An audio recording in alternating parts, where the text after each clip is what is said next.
네, 더 나은 미래를 위해서 오늘의 정책을 고민하는 시간입니다. 김기식의 정책 이야기, 식스센스 김기식 더미래연구소 정책위원장 나와 계십니다. 안녕하세요. 예, 안녕하세요. 제가 좀 혼이 빠졌습니다. 지금 앞에 30분 동안 힘들어가지고. 한겨레신문에 칼럼을 쓰셨더라고요. 네. 제목이 제가 읽어드릴게요. 우리 시대의 진보란 무엇인가. 네. 이 논문 제목 아닙니까? 이 정도 되면은. 굉장히 의미심장한 글을 좀 쓰셨는데 하나하나 좀 따져볼게요. 네. 일단 이게 굉장히 좀 어려운 말이기도 한데 진보, 우리 시대의 진보 이거 조금 더 넘어서서 진보를 뭐라고 생각을 해야 되는지 청취자분들에게 먼저 좀 설명을 해주시고 시작을 해볼까요? 네.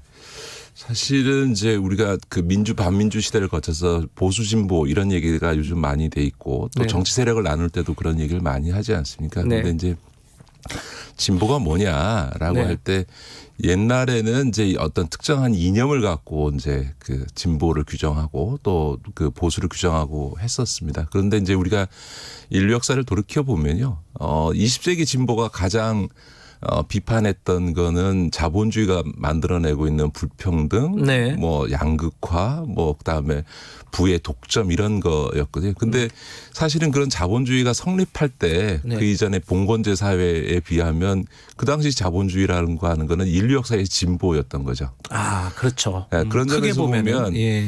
어느 특정한 시기에는 굉장히 그 시대를 변화시키는 진보적인 것도 세월이 지나면 기득권이 되고 그것이 다시 이제 그 기득권을 지키려고 하는 순간부터 보수가 되는 거거든요. 그러니까 그런 점에서 보면 인류 역사에서 보면 언제나 영원히 진보적인 것도 없는 거라고 저는 그렇게 생각합니다. 그런 점에서는 진보의 그 주의자의 가장 중요한 태도는 세상에 절대적으로 영원히 옳은 것은 없다. 그리고 세상은 변화하고 그 변화 속에서 딱 저는 태도가 제일 중요하다고 생각합니다. 기존의 기득권을 고수하려고 하는 태도가 보수라고 한다면 진보는 그런 기득권에 안주하지 않고 끊임없이 변화를 통해서 사회의 공공선, 국민 다수의 또 공동체의 이익을 위해서 뭔가 좀 새로운 변화를 만들려는 것 이런 것이 저는 진보라고 생각하지 어떤 시기에 있어서의 특정한 이념이나 어떤 정책이 그냥 곧바로 영원히 진보있지는 않다 저는 그렇게 생각합니다. 사람도 그렇겠죠. 이 사람은 한 번 진보주의자면 계속 진보주의자가 될 수는 없는 거 아니에요. 그렇죠. 그렇죠? 네, 그렇죠? 맞습니다. 계속 바뀌는 건데 뭐 그런 차원에서 말씀을 하신 것 같아요. 최근에 그러니까 지금 상황을 여러 가지로 분석을 하고 생각을 하시면서 그래 이런 표현을 썼습니다. 국민의 삶과 유리된 정치 프레임이 지배하는 정치 현실. 지금이 현재가 그렇다는 규정인가요? 뭐 예를 들면 이렇습니다. 저는 검찰개혁 당연히 해야 되고 굉장히 중요한 국가적 네. 과제라고는 생각이 드는데요. 올 1월부터 지금 11월이니까 1년 내내 지금 추미애 장관과 윤석열 총장이 1년 내내 맞아요. 싸우고 있는 이 모습을 보면서 일부 양쪽의 열정적 지지자들은 어떨지 모르지만 많은 국민들은 검찰개혁 좋은데 막 고마해라 좀 너무 피곤하다 이런 점 피로도가 상당히 많아지고 맞습니다. 좀 네. 지금은 이제 막 그 정치적 입장이 처지가 바뀌다 보니까 예를 들어서 윤석열 총장 그 인사청문회 할 때는 여당이 옹호하고 야당이 공격하다가 이번에 1년 만에 국정감사에서는 거꾸로 됐잖아요. 그러니까 정치적인 어떤 처지가 바뀌었다고 해서 입장이 서로 교차되는 이런 걸 보면서 우리 국민들이 도대체 그 정치 집단들을 보면서 그 일관성이나 이런 점에서 보면 도대체 너희 둘의 차이는 뭐냐? 그냥 어떤 일관된 자기 기준이나 원칙이 있는 게 아니고 그냥 처지에 따라서 입장에 따라서 그냥 그때 상황에 따라서 얘기하는 거 아니냐 이런 이제 비판들이 있고요. 무엇보다 지금 코로나19로 인해서 굉장히 국민들께서 고통스러운데 검찰 개혁도 중요하긴 하지만 그게 내가 먹고 사는 문제와 관련해서 뭐가 중요한데 네. 이런 거고요. 사실은 안타깝게도 문재인 대통령도 지금 코로나19에 대처하는 문제라든가 그 상황에서의 경제의 성장 동력을 계속 유지하고 지금 뭐 우리나라가 가장 코로나 상황에서 경제 성장이 좋은 상황이긴 하지만 네. 내년도 좀 반전할 수 있는 준비들을 하고 있는데 그런 대통령의 노력조차도 이 검찰개혁 싸움 때문에 하나도 보이지 않는 거죠. 저는 이런 그러니까 제가 아까 말씀드렸던 글에도 썼습니다만 어떤 진보나 보수의 가치 혹은 국민의 삶에 있어서의 어떤 가장 국민의 공감을 받고 있는 어떤 핵심적인 민생의 쟁점을 갖고 보수 진보가 싸운다면 국민이 그걸 보고 판단할 텐데 지금은 너무 피로도가 높은 거죠. 맞아요. 그러니까 그것 때문에 아무것도 안 보인다. 그렇죠. 네. 그 상황은 아마 청취자분들도 대부분 느끼시는 부분일 것 같습니다. 근데 어떤 그런 지금 말씀하신 국민의 삶과 직접적인 관련이 있는 사안에 접근할 때도 그때조차도 진보가 이른바 진보 쪽의 그룹에 있는 사람들 혹은 집단들이 좀 뭐랄까 문제적인 태도를 가지고 있다. 이런 것도 지적을 많이 하셨어요. 어떤 걸 말씀하시는 거예요? 예를 들어서 이제 그 진보는 주로 복지국가를 많이 주장을 하는데요. 그렇죠. 근데 이제 복지국가라는 건 재정이 있어야 되는 거잖아요. 그러면 이제 당연히 어떻게 재원을 만들어낼 거냐. 이거가 참 어려운 문제죠. 왜냐하면 재원이라는 게 무슨 땅에서 파면 이제 돈이 나오는 게 아니니까 결국은 뭐 사회보험료 같은 기여금이 됐든 세금이 됐든 그걸 이제 부담하게 해야 되는데 우리가 이상재활생활 북유럽의 모델을 보더라도 부자 증세만으로 그걸 도입한다는 건 불가능한 거거든요. 결과적으로는 소득이 있으면 한 푼이라도 어쨌든 세금을 내고 그걸 복지로 돌려받는 시스템을 짜야 되는 거죠. 그런 점에서 보면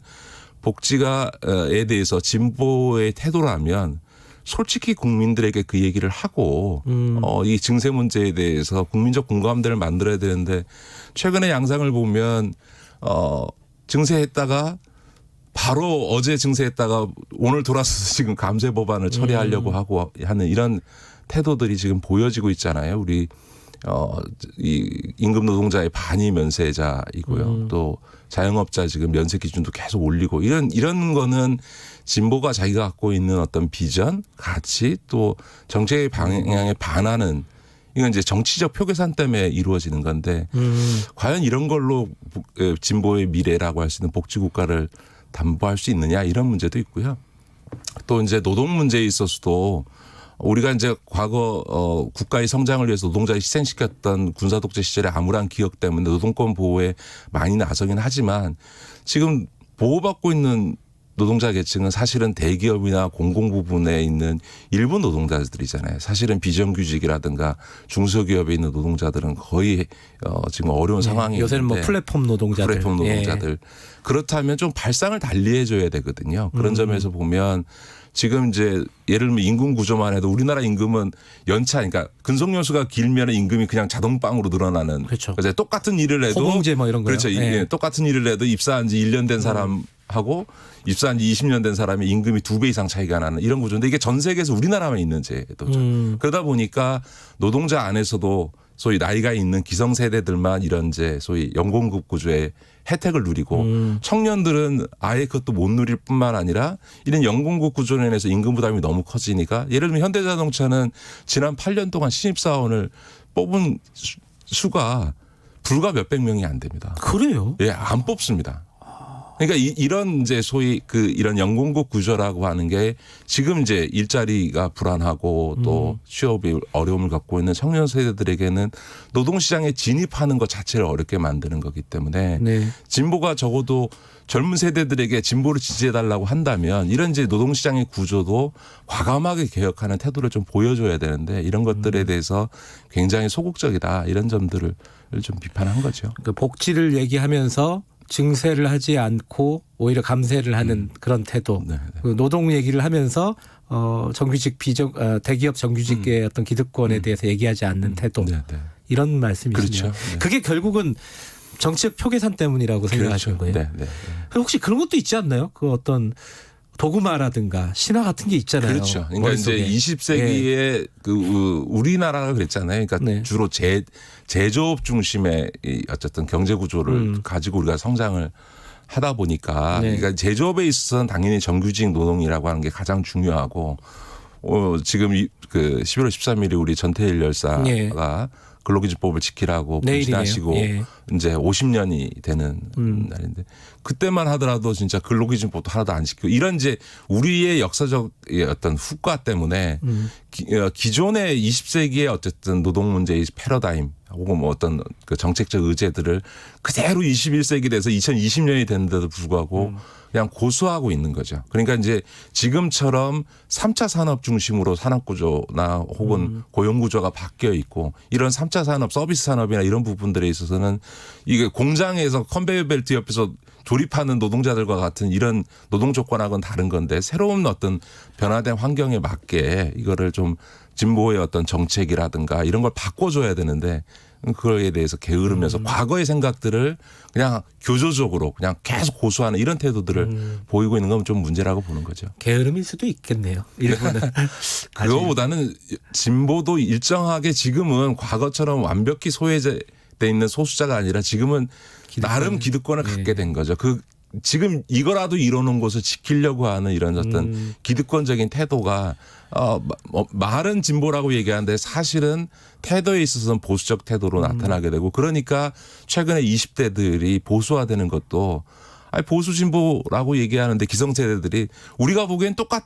20대가 보기에는 그렇죠. 이게 예를 들면 보수도 자기 기득권을 지키려고 하고 네. 진보도 지금 이제 기성세대들은 자기 것 지키려고 하는 거 아니냐. 그러니까 이제 20대들은 진보 보수를 떠나서 기존 세대들에 대한 반감들이 생겨나게 되고요. 그러다 보면 이제 보수화되는 현상들이 나타나게 되는 거죠. 김기식 위원장께서는 사실은 뭐 시민단체 활동가 출신이시고 진보 그룹의 뭐 대표적인 주자 인사인데 이 지금 말씀하신 부분들은 사실 뭐 보수보다는 듣는 사람 입장에서는 진보를 비판하는 칼럼 그런 생각으로 들릴 가능성이 높단 말이에요. 불편할 거란 말이죠.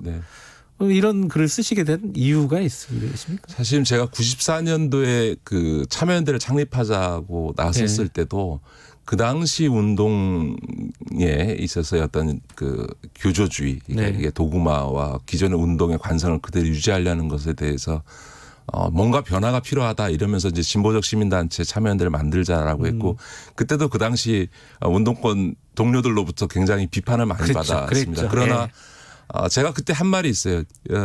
10년 뒤에 책임지겠다. 이 참여연대를 만들어서 참여연대가 갖고 있는 문제의식이 옳다라고 하는 것을 입증해내겠다라고 했는데요. 저는 그로부터 지금 한 30년 지났는데요. 진보가 지금은 스스로를 재구성해야만 하는 시기에 지금 도달해 있다고 생각합니다. 예를 들어서 우리가 97년도에 그 IMF 경제 위기를 겪었는데요. 그 이전에만 하더라도 우리가 아까 말씀드렸던 복지국가를 꿈꾸기에 굉장히 좋은 조건이었어요. 높은 경제 성장률에 피라미드형 인구 구조에 2% 미만의 사실상의 완전 고용이었거든요. 그런데 IMF 경제 위기를 겪고 나서 우리는 지금 거꾸로 이제 저성장 2, 3%의 성장률 그다음에 역삼각형의 피라미드 그 역삼각형의 인구 구조를 갖게 됐고요. 이 완전 고용이라는 건 완전히 다 깨진 거거든요. 그러면 이런 조건에서 제가 참여연대 할 때 꿈꿨던 스웨덴 모델의 복지국가를 하자라고 하는 거는 비현실적인 얘기거든요. 그러니까 90년대는 맞았던 얘기가 지금은 안 맞다면 옛날에 내가 얘기했던 게 이제는 안 맞구나라고 스스로 성찰하고 새로운 비전을 만들어내는 것. 이게 저는 올바른 진보의 태도라고 생각한다. 그래서 그런 점에서는 지금 진보의 재구성을 위해서 진보가 성찰해야 된다. 왜냐하면 공공선이나 국민을 위한 변화는 저는 진보만이 이뤄낼 수 있다고 생각하고 그런 점에서 진보에 대한 자부심이 있습니다. 그런데 그 진보가 새로운 변화를 만들어낼 수 있는 새로운 비전을 못 갖는다면 이제 진보주의자로서 부끄러운 거죠. 그게 제가 사실 이 칼럼을 쓰게 된 동기입니다. 칼럼 보고 주변 동료들 뭐 이른바 진보 그룹의 다른 어떤 동료들이 전화 오고 안 그랬습니까? 연락이 많이 왔는데요. 의외로 공감한다. 적절한 글이었다. 많은 생각을 하게 한다. 이런 점이 많았고요. 저는 딱 반응을 보면서 딱 그런 생각이 들었습니다. 94년도에 참여연대를 만들 때 그 당시에 이 동료들이나 민주화 세력들 안에서의 어떤 이런 반응 이런 것과 비슷하다 이런 느낌을 받았습니다. 알겠습니다. 그 한겨레 신문 칼럼이었습니다. 이 우리 시대 진보란 무엇인가 한번 청취자 여러분들도 인터넷에서 검색하면 나오니까 한번 읽어보시고 논쟁적인 글이기 때문에 또 한번 생각을 해보시면 좋을 것 같습니다. 오늘 진보란 무엇인가에 대해서 얘기를 나눠봤습니다. 고맙습니다. 네, 고맙습니다.